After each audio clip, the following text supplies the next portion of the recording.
पहिल्या टप्प्यातल्या कमी मतदानामुळे राजकीय पक्षांचं टेन्शन वाढलं, तर दुसऱ्या टप्प्यात मतदारांना मतदानासाठी प्रोत्साहित करण्याचं निवडणूक आयोगासमोर आव्हान। दुसऱ्या टप्प्यातील प्रचाराच्या तोफा थंडावल्या। देशात 26 एप्रिलला दुसऱ्या टप्प्यातील मतदान। 13 राज्यांमध्ये लोकसभेच्या 89 जागांसाठी शुक्रवारी मतदान। उन्हाच्या तडाख्यामुळे महागाई भडकणार। आरबीआयच्या वाकिताचा सरकारला धसका, तर महागाईवरून प्रचारामध्ये जुंपली। अनेक जण सांगतात ही कौटुंबिक लढाई नाही, ही मोदी आणि राहुल गांधींची लढाई। सुनेत्रा पवारांच्या वक्तव्यानं पवारांचं वलय कमी झाल्याची चिंता।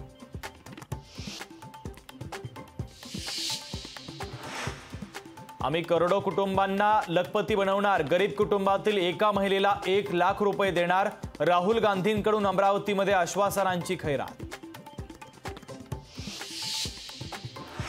राहुल गांधींची शेख चिल्लीची स्वप्न। अमित शहांकडून राहुल गांधींची खिल्ली।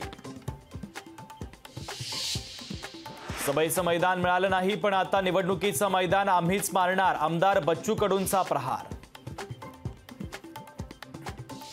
छत्रपती संभाजीनगरमधून विनोद पाटलांची माघार। शिवसेनेकडून निवडणूक लढण्यासाठी विनोद पाटील होते इच्छुक।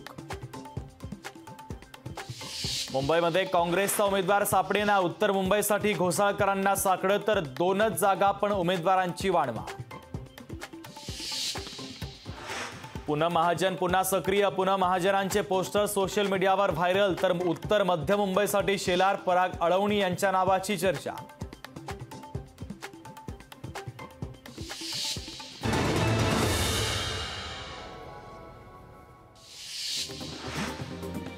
बाप 1 नंबरी तर बेटा 10 नंबरी, शिव्यांचं उत्तर हे मतपेटीतून मिळेल। मुख्यमंत्री एकनाथ शिंदे यांचा उद्धव ठाकरेंवर हल्ला।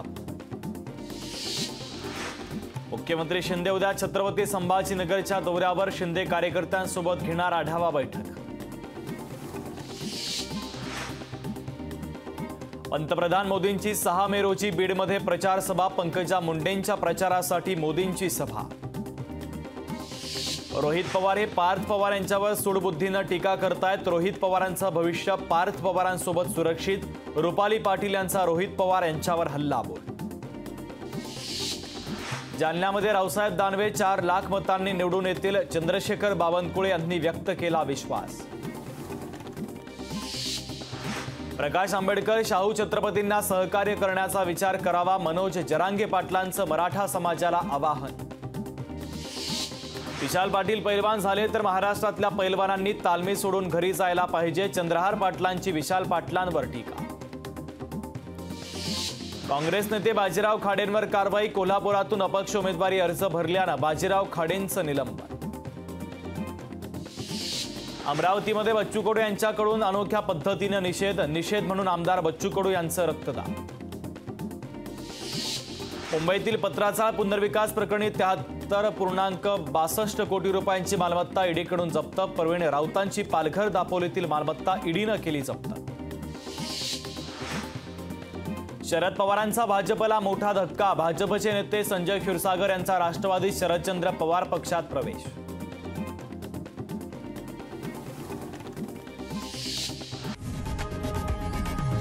लोकशाही मराठी ऐका, पहा, जागरूक रहा।